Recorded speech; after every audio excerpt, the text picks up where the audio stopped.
4G network, 10,000 devices per square mile. 5G network, 3 million devices per square mile. And that's what 5G does. The connectivity explodes, right? So that allows you to put devices literally everywhere that can make your life more convenient. In this video, we are going to hear from a United States Air Force General, General Robert Spaulding. When he worked for the Trump administration, he was stationed in China to learn more about their technology and then bring that information back. His project was focused on 5G development, and so he learned about how it was working in China, and is about to tell us how it could potentially work in the United States. If there is anyone in the world right now that is an expert on 5G technology and the security risks that it imposes on your personal information, General Robert Spaulding knows that information. Something in 2014, and he said, remember, China is not our friends or not our ally. And he got like 300 retweets. It wasn't something big. He tweeted this back in 2014 or 2015. And then all of a sudden, you know, one day, everybody in the news is talking about 5G. And prior to that day, we weren't really talking about it. And all of a sudden, hey, we got to be the leader in 5G. I'm like, 5G?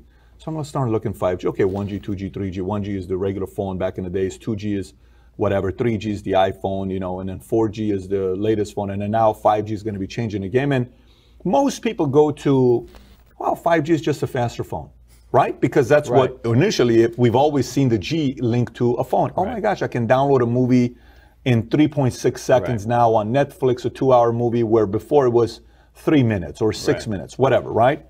When you think about 5G, what do you think about of 5G and the capabilities and what it can really do to whoever that has access to it? That's a good question. So if you go back to 2007, when the iPhone came out. 2007. The top 5 in market cap were AT&T, General Electric, Microsoft, ExxonMobil, and Shell. Right? The phone comes out in 2007. I had one, 3G network. It's not a very good experience. 4G network comes out. By the way, we're the second country in the world to build a 4G network. Now you've got something, right? So when Steve Ballmer laughed at Steve Jobs, said, we don't need one of those. When you took the platform, which was the iPhone, and you married it up to the 4G network, which was the pipe for data, and it was a fast enough pipe, now you could create the apps, services, and business models that in 10 years led to the top 5 in market cap being Facebook, Amazon, Netflix, Google, and Microsoft, right? So the Chinese see this and they're like, the platform and the pipe. So the smartphone, this iPhone, you know, which was the first one, then Android. So Apple and Google, right, dominate the mobile platform that the app services and business models of that economy are built on. Now look at the iPhone. It's a hardware, software, tightly integrated, closed-walled system like Steve Jobs liked, and the data was encrypted. Why was the data encrypted? Why did San Bernardino happen? Because Apple's an American company, right? They know you want privacy. They encrypt their phone. So now you've got the platform, and Android also went on to encrypt their platform. So both encrypted, right? So private devices. Take the cloud away from it. Just look at the device itself. Sure. It's meant to be a private device. Why? It's American product. Fast forward, you know, to 2009. China starts to look at that. Says, okay, we want to dominate the next level, right? Not just the technology. We want the apps, services, and business models to be Chinese companies. And so Huawei gets hundreds of billions of dollars to develop 5G and ZTE. But then you have Baidu, Alibaba, and Tencent. So they're behind the Chinese firewall. They're protected. You can't have the fangs going in there. It's just the bats that control the e-economy within China. And then you start, at the same time you're developing 5G, right, the platform, and I'll get to that in a second, but you're also developing Baidu, Alibaba, and Tencent. So now when you walk into, and you're starting to see the emergence of the 5G world in China. So you walk into a restaurant after you've ordered your food, and a camera picks you up and you say, hey, David, welcome, here's your food, right? So you're starting to get the feel of what a 5G world is. And what is a 5G world? The platform is the network. So this is mobile computing paired with a pipe. 5G is computing and networking combined on the same platform. So this goes away. You walk outside your door and you say Uber. You don't get on your phone and say, I want an Uber. You just say Uber. Camera picks up your face or a microphone picks up you. Come on. That's what 5G is. That's what 5G is. And then the Uber shows up. There's a camera on the car that sees you, knows who you are, don't have to ask you your name. You get in and you go to wherever you want. You get out and you go do whatever you want. So in this world, in the 4G world, this is a platform. It's yours, right? You don't want to be part of that, all of that data. Remember we just talked about how do you influence society? You don't want all that data to be out there about what you're doing. Just don't carry one of these, right? Just opt out. In a 5G world, you cannot opt out. Who owns the data? This, you could conceivably say, you lease the data on here you own. If you're getting Google services, you don't own that data. But in the 5G world, not only can you not opt out because it's built around the city, it's not in your phone anymore. Not only can you not opt out, you don't know who owns the data. Everything that you do can be watched. And for every person by 2022, there's going to be,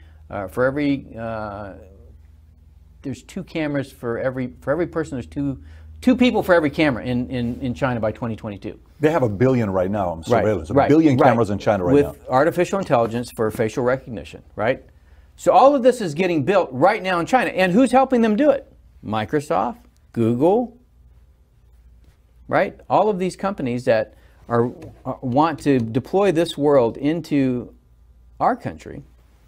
So Baidu, Alibaba, and Tencent, that's where the world goes. It goes from 2007, AT&T, GE, and Microsoft to the FANGs to the BATs, right? Who owns the pipes? Me as a B2 guy, the first thing I look at in the country is where's the telecommunications? You've got to take that out, number one. But if rather instead of taking it out, you own or control it, so Huawei builds the pipes, then because you're behind the Great Firewall, you've built the app services and business models of the 5G world. And you're, like I said, you're already starting to see that. You know, where your facial recognition is built into your interaction when you go into a restaurant or when you go into a store, or when you go into a bank. You know, everything's about, you know, the device is connected. Then as you build the network, then those proliferate. So 4G network, 10,000 devices per square mile. 5G network, 3 million devices per square mile. You're not going to carry 12 smartphones.